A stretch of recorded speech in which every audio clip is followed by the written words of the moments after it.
Le monde d'après. Journal de confinement, solidarité et lenteur pour la survie. Iman Oumeidan, Paris, avril 2020. Y a-t-il un lieu pour construire l'avenir dans ce chaos universel? Un lieu pour qu'un rayon transperce la fêlure du mur? J'ai passé le plus clair de ma vie à imaginer demain, à attendre demain, à raconter des histoires pour passer le temps, à écrire le passé pour accueillir l'avenir. Je pense à hier pour imaginer demain. Au début du confinement, mes souvenirs m'ont ramené aux années de guerre dans mon pays, le Liban, à la peur que j'ai vécue, à la violence que j'ai vue, à la mort des êtres chers, à l'isolement et à l'abri. Pourtant maintenant, c'est une expérience nouvelle que je vis. L'ennemi est invisible, il n'y a pas de tir d'obus, pas de bombardement, pas d'assassinat ni d'objets piégés. Ce que nous traversons nous invite tous à penser et à repenser à ce que nous avons fait. À ce que nous avons fait de la nature, de nous-mêmes, de notre sens commun, de notre mode de vie et de la vie même. Aujourd'hui, j'ai filmé une courte vidéo d'un petit oiseau perché sur un banc à mon balcon. J'ai aimé ces moments qui ont glissé doucement au milieu d'un Paris silencieux. Un silence que je n'avais jamais connu auparavant. C'était une petite vidéo lente invoquant des questions enfouies au plus profond de moi. Des moments similaires à une longue lecture de l'Odyssée d'Homère. Des moments où j'ai retrouvé un rythme de vie presque oublié. Une mémoire très ancienne s'est réveillée en moi et a repris vie peu à peu. La mémoire de la lenteur de l'existence même, où rien ne m'attendait au dehors.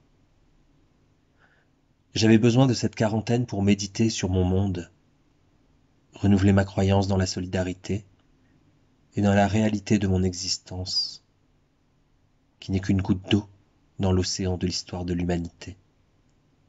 Ma vie est liée de maintes façons à celle des autres, et ce lien n'est pas seulement horizontal mais aussi vertical. Elle est liée dans le temps et dans l'espace. Sans ce lien, je n'ai aucun espoir de survie. Hier me parle de demain, et cette attente de demain constitue ma mémoire. Le monde d'après est lié à ce que j'ai vécu avant, à ce que ma mémoire porte en elle.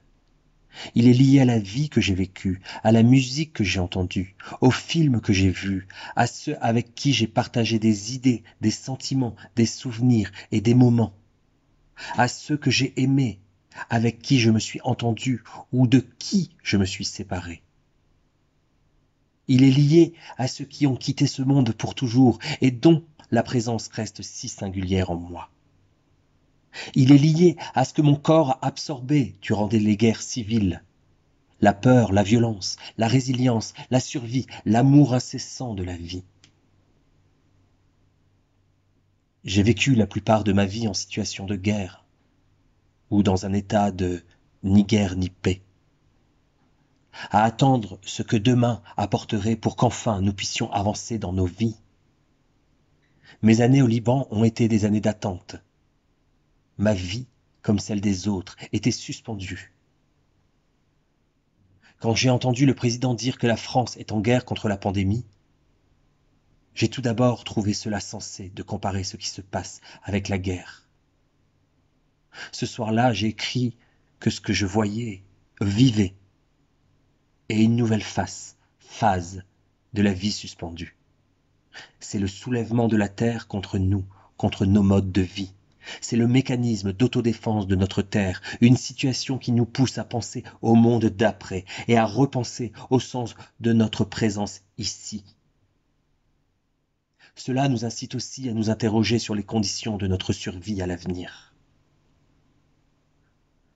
Envisager le monde d'après, c'est réfléchir à des moyens de survivre, et survivre est profondément lié au passé.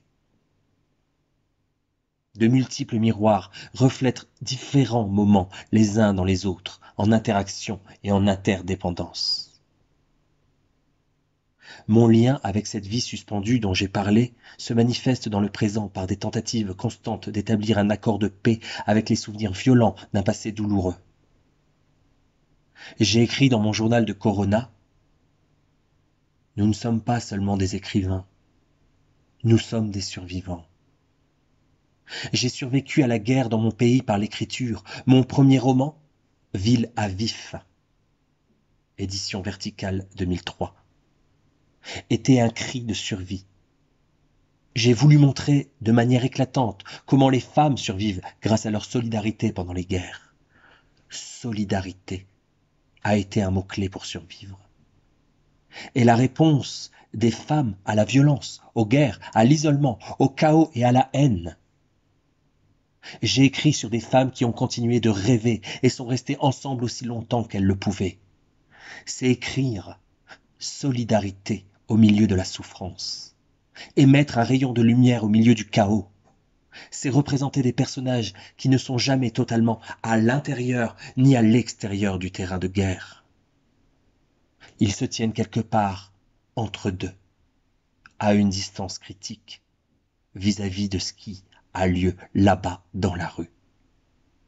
Comme s'ils vivaient dans un monde parallèle à ce qui se passe au dehors. Mais cet entre-deux implique encore davantage. C'est une façon d'être qui a marqué les existences de beaucoup. Une vie d'incertitude permanente et de lendemain hypothétique. L'entre-deux a été une stratégie de survie que j'ai donnée à mes personnages de femmes en temps de guerre et de chaos.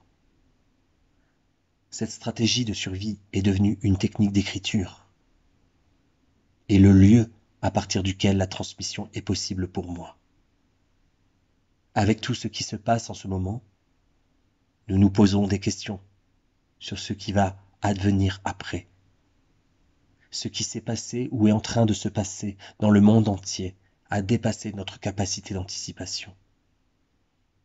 Dans le monde d'après, j'écrirai sans doute les histoires du monde d'avant. En faisant cela, j'inventerai et réinventerai des stratégies de survie. Ce sera un processus de réincarnation où le chaos servira de laboratoire à souvenirs et où la mémoire collective dépassera le cadre institutionnel. Je serai, comme toujours, condamné à l'espoir. Et la vie, en lettres capitales, restera mon unique boussole.